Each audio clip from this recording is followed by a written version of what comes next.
Hey, salut la gang. Aujourd'hui, on va faire une petite vidéo sur Spanning Tree, mais plus particulièrement PortFast puis BPDUGuard, les deux fonctionnalités qu'on a vues en classe. Fait que j'ai fait une topo vraiment simple pour pouvoir nous l'expliquer. Fait que là, on va voir ça. Ici, j'ai deux PC, trois commutateurs. Fait que là, si tu regardes, c'est des trunks entre les switches, ça va, c'est vraiment pas trop sorcier. Le commutateur main, c'est lui qui gagne l'élection Spanning Tree. Pourquoi? Ben, tu peux voir, juste en regardant visuellement les ports, vert, vert, et ça veut dire que c'est allumé, allumé, allumé. Puis là, ici, ça, c'est orange. Fait que, avec l'expérience, je peux me dire, je suis sûr que c'est lui qui a gagné. Bon, c'est sûr que c'est moi qui l'ai configuré aussi, mais on peut voir que ça, c'est bloqué pour éviter les bugs.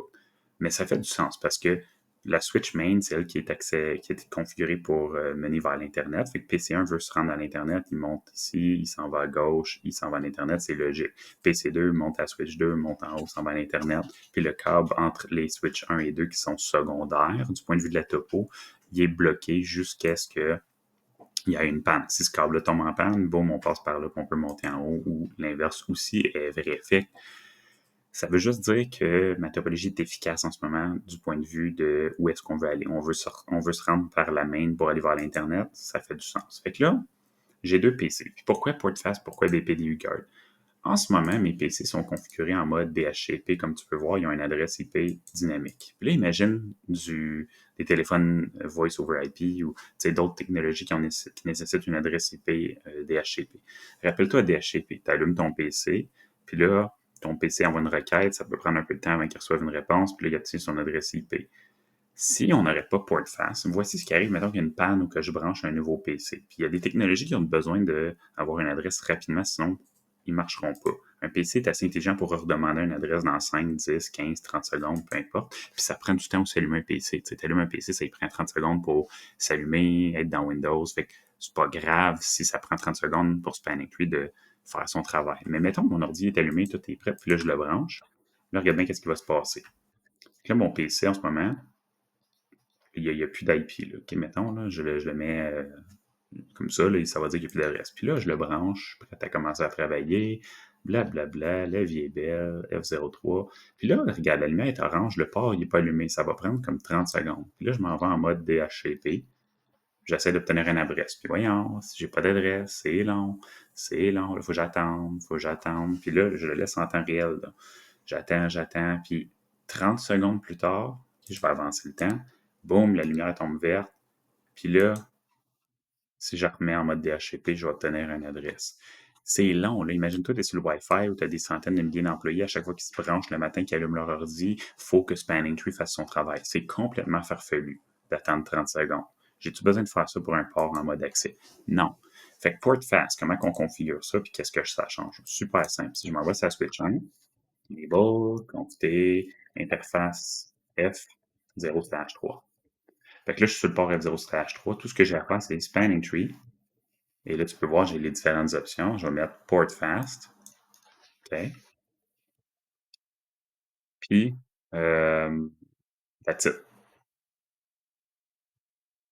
Là, tu vois, quand tu fais la commande Switch Spanning Tree, Spanning Tree Port Fast, tu vas voir la commande, ça va dire Port Fast should only be enabled on ports connected to a single host. Fait que Port Fast devrait seulement être activé sur un port qui est connecté à un seul appareil, connecté à un concentrateur, un commutateur, un pont, etc.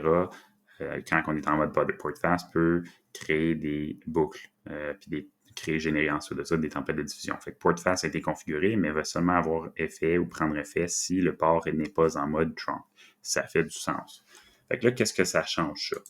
Fait qu'il y a deux manières de configurer port fast. Soit qu'on fait spanning tree port fast, ou on peut faire spanning tree port fast default comme ça, ou on peut le combiner aussi avec BPDU Guard qu'on va voir. Fait que si tu le mets en mode global, ça va l'appliquer à tous les ports en mode accès. Sinon, tu peux le faire individuellement sur chaque port. Ça, c'est libre à toi, ça ne change rien. Mais là, mettons que mon câble se casse ou se débranche, peu importe ce qui se passe dans la vie. Je rebranche mon câble, qu'est-ce qui se passe? Eh bien ça, je vais aller sur mon PC, j'ai plus d'IP, puis là, je me rebranche, bing bang, et instantanément, je suis en mode transmission et j'ai eu mon adresse tout de suite. Pourquoi? Parce que Spanning Tree a pas eu à faire des calculs. Fait que ça, c'est port fast. Permet de transiger les ports en mode transition immédiatement. Par contre, il y a une autre commande qui est possible. Tu peux aussi faire interface F0/3, spanning tree, hold fast. Tu peux faire trunk.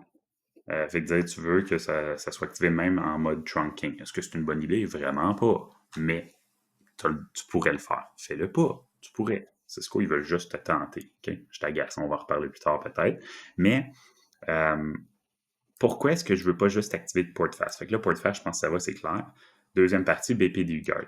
Mettons, mon employé PC1, c'est un génie, puis il pense qu'il a le droit de faire ce qu'il veut, puis qu'on est encore dans l'informatique de l'ancien temps, là, dans le Far West, où est-ce qu'on fait ce qu'on veut. Fait que là, il se branche avec sa Switch, ou c'est un hacker qui est dans l'entreprise, whatever.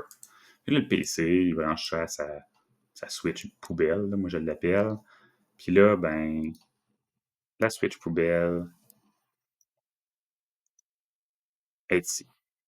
Fait que là, disons que c'est pas une Switch d'un employé, mais c'est une Switch d'un hacker, mais ça pourrait être un employé cave aussi, ça pourrait être toutes sortes d'affaires. Regarde bien qu'est-ce qui va se passer, regarde juste les lumières, je te montre même pas de configuration. Là, j'avance le temps. Fait que là, regarde les lumières, comment ils ont changé dans la topologie. Maintenant, la lumière orange est rendue là, puis ça, c'est rendu vert. Ça veut dire quoi? Ça veut dire que le spanning tree a été influencé. Il n'y a pas eu de boucle ici. Il n'y a pas de boucle, on est d'accord. C'est clair qu'il n'y a pas de boucle. Mais par contre, euh, il y a un problème qu'on a avec la Switch Rogue, c'est qu'on dirait que Spanning Tree a changé ses calculs parce que là, la Switch qui a gagné l'élection, c'est plus la Switch main. Pourquoi? Pourquoi je le sais? Ben avant, la lumière orange était ici, maintenant elle est ici. Ça veut dire que Spanning Tree a refait ses calculs après qu'on ait branché cette Switch mystérieuse-là. Pourquoi? Je te le montre. Bien ça. Fais pas ça. Ou désactive les lockups. OK. Donc, tu peux faire show Spanning Tree évidemment.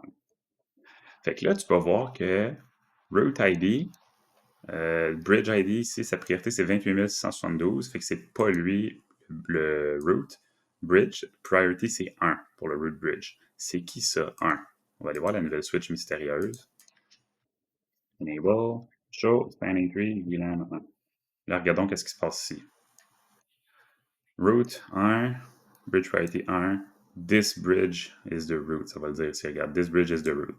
Fait que là, le hacker ou l'employé cave qui a emmené sa Switch du Best Buy, ou sa Switch Cisco si tu veux, il vient de se brancher à Switch 1, puis là, regarde ce que ça a fait, c'est que ça a changé la topologie Spanning Tree. On dit, ouais, mais tout marche, les câbles sont verts, la vie est belle. OK, c'est une topologie niaiseuse ici, mais là, regarde qu'est-ce qui se passe. Si je me mets en mode simulation, puis que là, j'essaie de faire des pings, je vais aller mettre un filtre, on va juste mettre ICMP. Puis là, j'essaie de pinguer Google 8888. Je m'en vais sur le PC.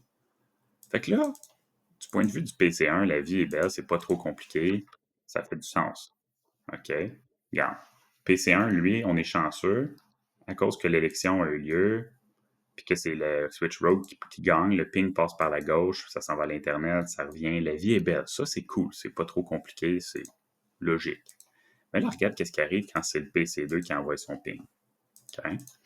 Ping 8.8.8.8. Allons voir qu'est-ce qui se passe quand c'est le PC2 qui fait son ping. Le ping s'en va ici, et là, il ne peut pas passer par là. Ben non, il va passer par la gauche pour remonter en haut, pour aller à l'Internet, pour revenir, pour passer à gauche, pour revenir à droite. Tout ça à cause que c'est la Switch Rogue qui a influencé l'élection. Fait que mon point, c'est que en ce moment, si je fais juste activer Port Fast ou que je fais rien pour éviter qu'un cave branche sa Switch dans ma topologie, ben n'importe qui pourrait gagner l'élection puis bousiller la topologie. Est-ce que c'est grave? Pas là, parce qu'il y a juste deux PC, mais pense à une grosse topo avec des centaines de Switch. La performance pourrait être vraiment beaucoup dégradée à cause de cette petite Switch-là qu'on a branchée par inadvertance. Puis l'autre problème, ben justement, c'est si, mettons, ma Switch Rogue est là, puis que je la branche à un autre Switch, puis que c'est port fast ici, qu'est-ce qui va arriver? Boum, je vais avoir une tempête de diffusion, OK? À cause que je vais avoir une boucle. Mais là, qu'est-ce que je peux faire pour éviter que cette situation-là survienne à nouveau? Ben, je peux configurer BPDU Guard. Fait que BPDU Guard, tout ce que ça va faire, c'est dire si tu reçois un message Spanning Tree, un BPDU sur le port en mode accès, bloque le port complètement. Fait qu'est-ce qu'on va faire?